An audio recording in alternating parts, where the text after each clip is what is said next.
The problem I have with most flat pedal cycling shoes is that they tend to be overly bulky and heavy, like a weird kid's skate shoe.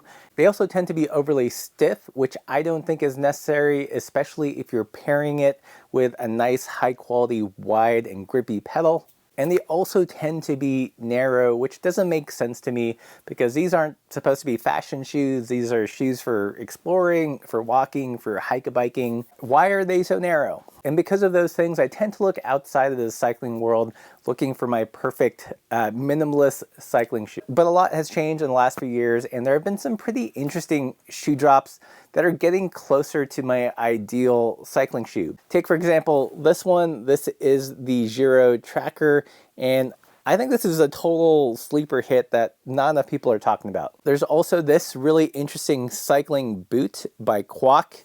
This is a Chelsea style boot. Yes, it can take SPDs, although I've been riding in it in just flat pedals. All that to say is that we now have options, and in this video, I'm gonna talk about various alternative cycling shoes I've been trying and what I think about them and which I like best. First off, I'm gonna talk about my favorite shoe to bike in that isn't from a cycling brand, and that is the Lems Trailhead. What I love about this is that it's light at 337 grams.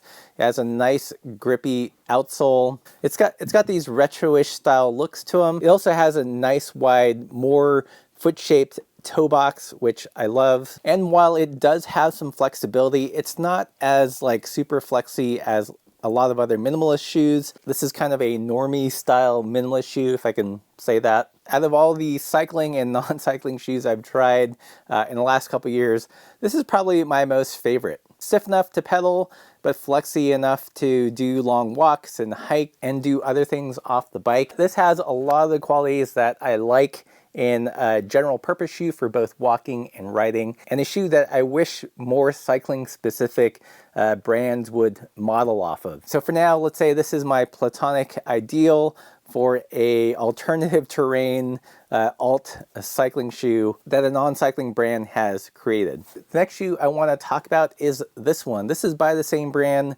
Lems. Again, a non-cycling specific shoe, but a shoe that I like to ride in. And one thing you'll notice is that it's a boot. It's a Chelsea boot specifically, that's a styling. And what I love about this style boot is that there are no laces. This is the waterproof version. So up until the goring here, you can, stand in some water, your toes won't get wet. So it makes a really good winter shoe. Other things I love about it is that it's got a whitish toe box. It's a zero drop shoe. I've pedaled in Blundstones before for many years actually, and my biggest complaint about them is, aside from being a little bit on the heavy side, they've got a really pronounced heel and it's just kind of bulky on the bottom here. But with this shoe, very flat, very low to the ground, so you feel nice and connected to the pedals. In terms of flexibility, it actually flexes more than the Trailhead. But once again, on a high quality flat pedal, this isn't an issue. Also, did I mention this is like 337 grams, which is bananas light for a Chelsea boot. Just to give you a point of comparison, this chrome shoe is 470 grams to this 337 grams. And I know I'm generally not a weight weenie, and in a large scheme of things, it's not that much, but I do feel since you're constantly lifting and dropping your foot, it is an area where I can feel the weight of the shoe. In terms of riding with this, there's a lot I like about this shoe. The wide toe box, the waterproofness, the lack of laces because it's a Chelsea. And I feel like on the bike, it actually rides pretty well. There are some downsides with this boot. One is sizing. This is the waterproof model, and because of that, the membrane is a little bit thicker. They suggest sizing up half a size, but even with a thin sock, it feels a little tight. So I would almost go up a full size just for a little bit more flexibility. Probably the biggest downside for me with using this for cycling is actually the sole. It has this kind of reverse lug, which felt a little bit slippery at first. It did wear in and felt a little bit better, but it's nowhere near as grippy on the flat pedal as the Trailhead. You can see this has a little bit more pronounced, aggressive lug pattern. These are kind of like these negative ridges. I think if they combine the lugs on the Trailhead and put it on their Chelsea, this would be the perfect kind of lightweight adventure Chelsea, let's say. As it is, it's toned down, I think, for a little bit more urban environments, but I'd love to see a more aggressive lug version for this. And if that happened, this might be my perfect cycling Chelsea boot. And speaking of biking in boots, check out this thing. This is the Quac Cycling Chelsea. So same style boot, again, no laces. This one has a little bit more of a pronounced sole. This is also designed to be run with cleats or without. Clearly on my channel, I ride in flats, so I never bothered putting cleats here. In terms of weight, this weighs in at 453, as opposed to the Lems, which weighed in at 337. So again, you can see like all this added bulk here and whatever stiffener or shank that they put in the bottom and retaining plate, it just adds weight to the shoe. And it's pretty noticeable, you know, when you have these side by side. This just feels so nice and feathery, and this one just has a little bit more mass to it. In terms of what I like about the Quac Chelsea, I love the styling. It looks very minimal. I love these little pops of pink and this nice reflective hit in the back. You can see it has more of a toe guard, which is nice. Because I ride in flat pedals with kind of aggressive spikes, this protects the front of the shoe a little bit more. Another big like is the sole. Although this doesn't look super aggressive, I did find that it gripped on a flat pedal a little bit tackier than the Lems. A lot to like with this boot. Of course, I have some dislikes. The first one is that the toe box is a little bit narrower than I prefer. In sneakers, I usually wear a size 9. This is a size 10 in US, and I think I could have sized up like at least a half a size, if not a full size. Another dislike is this. This is super rigid. Again, you guys know how I feel. Like, I don't think it has to be this stiff if you're using a flat pedal. This is designed with SPDs, so that is where you would want that added stiffness. But this basically makes it so it sucks to walk in. A Chelsea by nature is already pretty restricted in the ankle area. It sucks to walk in, guys. It makes sense if you run SPDs, but I'd love to see a flat pedal specific version. If the Lems and the Quac, you know, got it on and had a little shoe baby or shoe offspring, whatever the result, it would be awesome. If this lost a stack, the overly stiff shank, but kept its soul and its styling, this would be pretty good. Let's talk about this guy. This is the Giro Tracker, and I haven't heard a lot of people talk about this shoe.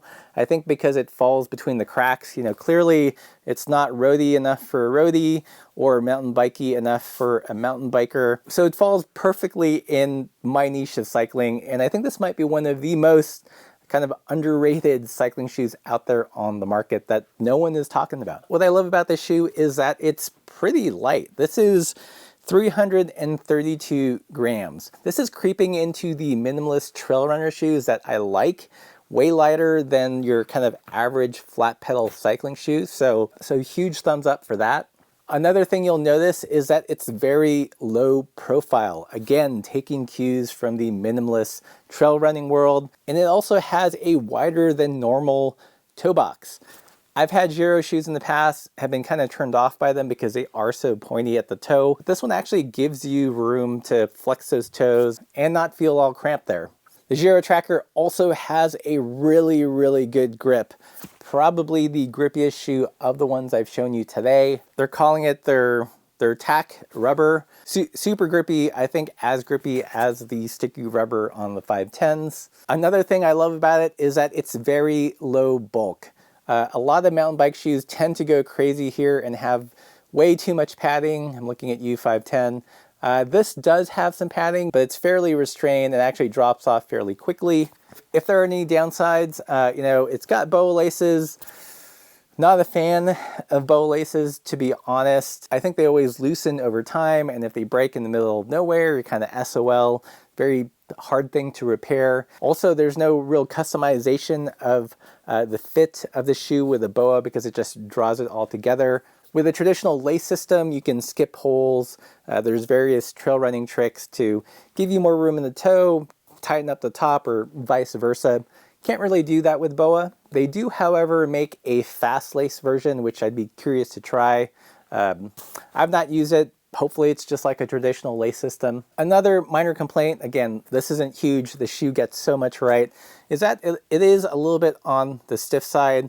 On longer walks and hikes, this isn't as comfortable as, say, like the Lems Trailhead. But other than that, I think this is the best attempt by a cycling specific brand to make a good kind of minimalist trail runner style shoe. Did I mention this is light? This is 332 grams. This is 337. A little bit more defined wide toe box, a wider-ish toe box, especially for the cycling industry. Low profile sole, pretty grippy on pedals, and this one's really grippy on pedals. In many ways, this Giro tracker, aside from the BOA, is kind of like the cycling cousin of the Lems Trailhead.